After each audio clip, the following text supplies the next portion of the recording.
그만큼 광고를 공격적으로 하는 회사들과 같이 이제 경쟁을 해야 되는 그런 구조가 돼버린 거죠.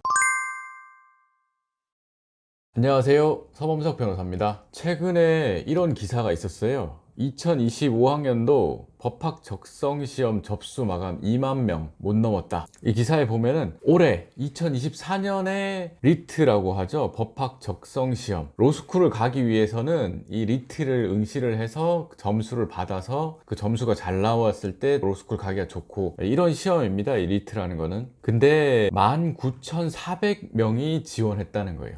그리고 이 지원자 수는 역대 최고치라고 합니다.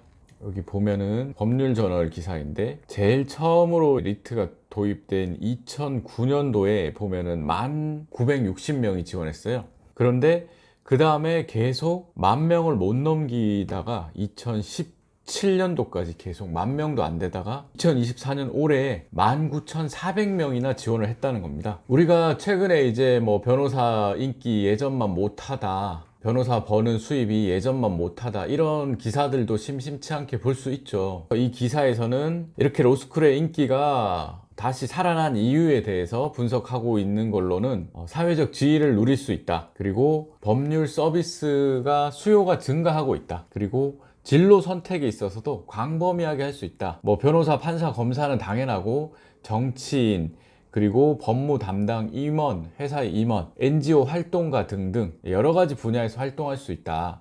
이런 취지에서 이제 로스쿨을 통한 법조인이 되려고 하는 인기가 높아지고 있다. 이런 기사입니다. 변호사들끼리도 얘기를 합니다, 한 번씩. 아이들 직업에 대해서. 그러면 우리 아이들이 변호사를 하겠다, 로스쿨을 가겠다 이랬을 때 어떨 것 같냐, 이런 얘기들을 하는 거죠. 근데 이제 다양한 직업이 있어요, 사회에. 변호사가 예전만 못하다, 저희가 이제 처음에 변호사 시작했을 때보다도 이제 계속 변화하고 있고, 그런데 그럼 변호사 말고 더 좋은 직업, 우리 아이들에게 권할 만한 더 좋은 직업으로 뭐가 있을까? 현실적으로 생각했을 때 그렇게 많이 떠오르지는 않아요. 그래서 아이들이, 저희 자녀들이 변호사를 하겠다 그랬을 때 변호사 하지마, 안돼, 이렇게 말리기는 좀 그렇다, 이게 저희들의 결론이죠. 그러면 변호사 숫자가 계속해서 이렇게 증가하고 있는 거죠. 매년 변호사가 많이 나오기는 하는데, 사실 변호사라는 직업은 정년이 없기 때문에 꾸준히 늘어날 수밖에 없는 그런 구조예요. 현재로서는 변화가 있잖아요. 현재로서는 그럴 수밖에 없어요. 그러면은 그런 질문을 하기도 하죠, 저한테. 불안하진 않냐, 변호사라는 직업이 앞으로 계속 전망이 괜찮은 거냐, 이런 거를 이제 물어보기도 하시는데, 처음에 변호사를 개업하고 제가 이제 매달 이제 사건을 선임을 해야 되고 그랬을 때,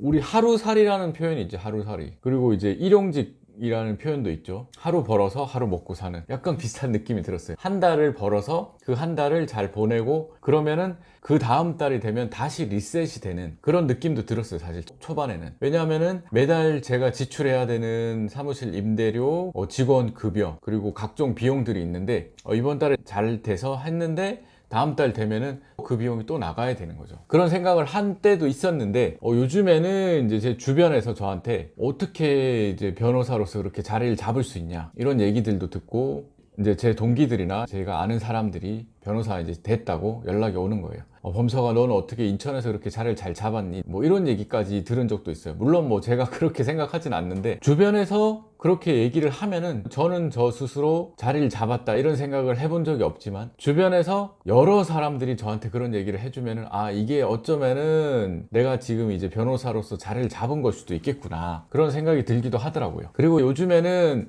그렇게 뭐 다음 달을 막 걱정해야 될 정도로 수임이, 빈도가 이렇게 들쭉날쭉 그렇게 되지는 않고 있어서 어느 정도 이제 자리를 잡은 거라고 생각을 해도 되겠구나, 그런 생각을 하기도 합니다. 그래서 후배들이나 이제 저한테 그런 질문들을 하는 것 같아요. 한 번씩 종종 연락이 오는데, 선배님, 지금 제가 현직에 있는데, 현직 경찰로 있는데 변호사 시험은 이제 합격을 한 거예요. 리트도 치고 이제 로스쿨 나와서 변호사 시험까지 다 합격한 거죠. 제가 어떻게 하면 좋을까요? 이런 질문들 해요. 근데 저도 사실은 뭐 그 사람이 아니고, 그리고 그 사람의 성향도 모르고, 변호사 시험 합격했다는 거 외에 그 사람이 가진 능력, 공감 능력도 있을 수 있고, 사람과의 대화를 끌어나갈 수 있는 뭐 그런 능력, 그리고 서면을 작성하는 능력, 여러 가지 능력이 있겠죠. 홍보를 하는 뭐 그런 능력도 있을 수 있을 테고요. 아무것도 모르는데 그냥 물어보니까 사실 저도 좀 당황스럽기는 한데, 그런 질문들을 들으면 그런 취지인 것 같아요. 워낙 또 변호사가 많아지는데 지금 제가 경찰을 그만두고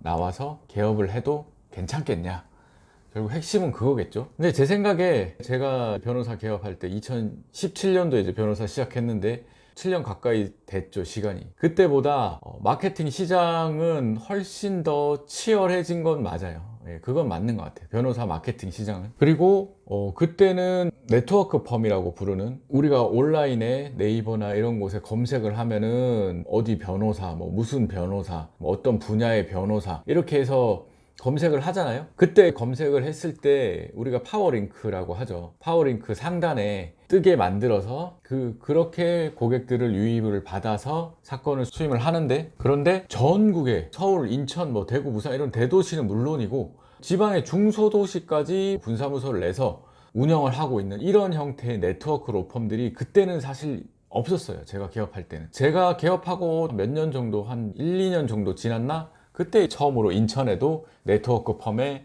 분사무소가 생기고 그랬던 걸로 기억하는데, 그 정도였는데 지금은 인천에 네트워크 로펌에 분사무소가 많습니다. 한 손으로 다 세지도 못할 만큼 많아졌어요. 그만큼 광고를 공격적으로 하는 회사들과 같이 이제 경쟁을 해야 되는 그런 구조가 돼버린 거죠. 그런 게 보이니까 아마 저한테 또 그런 질문을 하시는 것 같기도 하고 그래요. 그런데 제가 생각하는 거 그렇습니다. 이제 제가 일을 하는 거는 여전히 동일하고, 처음이나 지금이나 하는 형태는 동일하고, 그때보다 오히려 광고 시장은 더 과열이 되었지만 사실 제가 개업했을 때보다, 처음보다 최근 사건이 더 잘 수임이 되고 있어요. 더 많이. 근데 왜 그럴까? 그런 걸 생각을 해보면은 어쨌든 저는 제 업의 본질에 가깝게 제 고객들이 가장 원하는 니즈에 맞추는 형태로 일을 하고 있는 게 아닌가, 저 스스로 평가했을 때는 그렇게 생각해요. 그게 무슨 얘기냐 하면, 저를 찾아오는 의뢰인들이 원하는 건 뭘까요? 내 사건을 최선을 다해서 이 변호사가 해줬으면 좋겠다, 그거 아니겠습니까? 변호사를 찾는 사람들의 니즈는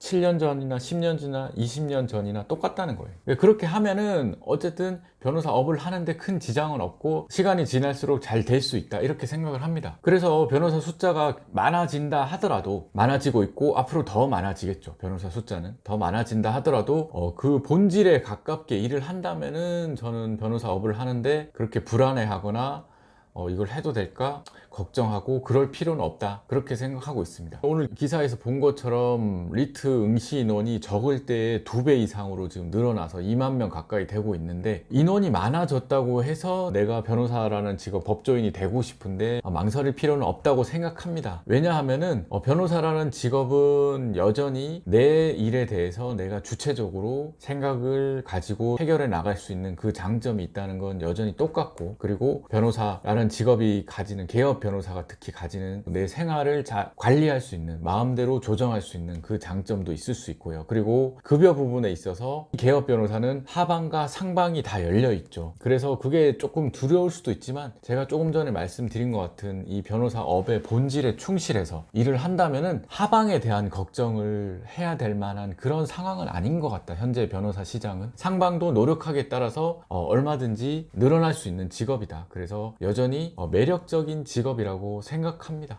리트 기사를 보면서 경찰 생활 13년 가까이 하고 변호사 한 7년 가까이 되어 가는데, 기사를 보면서 드는 이런저런 생각들을 공유해 보았습니다. 감사합니다.